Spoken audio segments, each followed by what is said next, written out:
ভোলায় ঘরে ঢুকে এক মাদ্রাসা শিক্ষককে কুপিয়ে হত্যা করা হয়েছে।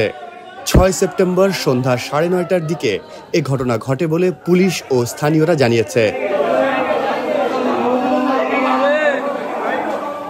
গুরুতর আহত অবস্থায় শিক্ষক আমিরুল ইসলামকে স্থানীয়রা ভোলা সদর হাসপাতালে নিলে চিকিৎসক তাকে মৃত ঘোষণা করেন।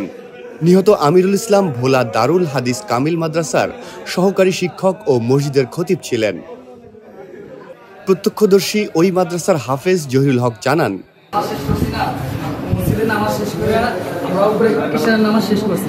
শেষ করে দোতলায় গেছি, মাদ্রাসা হচ্ছে দোতলায় যাওয়ার পরে ছাত্রদেরকে নিয়ে একটু ক্লাসে বসছি তেলাওয়াত করার জন্য। তো আরেকজনে সারি ওনারা বলছে যে মাদ্রাসায় আজকে নষ্ট হয়েছে, ছবিগুলো তুমি পাঠিয়ে দাও সাথে কাছে যায়। তো আমার কাছ থেকে এমবি নিয়ে আপনার হোয়াটসঅ্যাপের মাধ্যমে পাঠিয়ে দিতে বলছে। তো আমার কাছে গেছে, যাওয়ার পরে আমরা 5 মিনিটের ভিতরেই আয়ান বলতেছে, ওনার পাশের বাসায় একটা ছেলে আয়ান বলতেছে যে নোমানে হুজুরে চিৎকার করতেছে, কি জানি হয়েছে ভিতরে।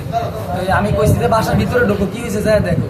বাসার ভিতর থেকে গেট আটকানো, ভিতরে ঢোকা যায় না। তো পরে আমি এটা বুঝে আমার মানে কেমন জানি একটা টেনশন চলে আসছে যে আসলে কি হইলো হুজুরে। তারপরে আমি গেছি, যায় আমি পিছনে দেখেছি যে সামনে যে দেওয়াল দিয়ে ঢুকতে পারি না, সাইডে একটা টিনের দরজা ছিল, ওইটারে বাইঙ্গে ঢুকছি। গেটে ঢুকে যায়, শুধু খালি আওয়াজ শুনতেছি যে মনে হয় যে মানুষ সবাই করে দিছে। আমি যা হুজুরের যে প্রথম বলছি, আমি ভালো করে আর কিছু করতে পারি না, আমি পিছনে যাইতে পারি না ভাই। ওই সময় ওরকম মেন্টালিটি ছিল না যে কারা খুন করছে বা কি। আমার চিন্তা ছিল হুজুরের কিভাবে বাঁচানো যায়। চিৎকার বাকার দিয়েছে, আমি গেটও খুলতে পারি না। পরে আরেকজন ছিল জুবাইর ভাই, মামতো ভাই, উনি গেটটা খুলে দিছে। পরে মানুষ আসছে, হুজুরের শ্বাসনালী ফুটা করে দিছে, একটু জায়গায় 3টা ফুটা করছে, যাতে দিক দিয়ে কথা না বেরোতে পারে যে কারা খুন করছে বা কিভাবে। যে কিডনির এই দিক দিয়ে ফুটা করে দিচ্ছে।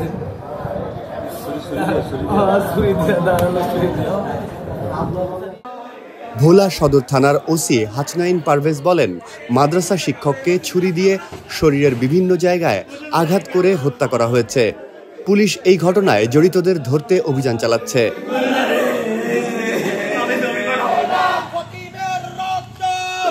এই হত্যাকাণ্ডের প্রতিবাদে ইসলামী আন্দোলনের ভোলা জেলার পক্ষ থেকে রাত 11টার দিকে শহরে প্রতিবাদ মিছিল বের করা হয়।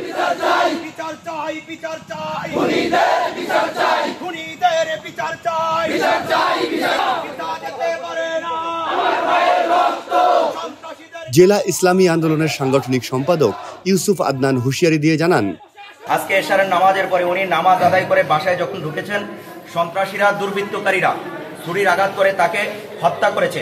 আমরা এর তীব্র নিন্দা এবং প্রতিবাদ জানাচ্ছি। উলামায়ে কেরামের পক্ষ থেকে আমরা দাবি এবং প্রতিবাদের মাধ্যমে আমরা জানাচ্ছি, আগামী 24 ঘন্টার মধ্যে আমিনুল হক নোমানী সাহেবের এই হত্যাকারী যারা, তাদেরকে অনতিবিলম্বে গ্রেফতার করতে হবে। বাসার আশেপাশে যে সমস্ত সিসিটিভি ফুটেজ আছে, এগুলোর মাধ্যমে শনাক্ত করে যারা দুর্বৃত্তকারী আছে, আগামী 24 ঘন্টার মধ্যে তাদেরকে গ্রেফতার করতে হবে।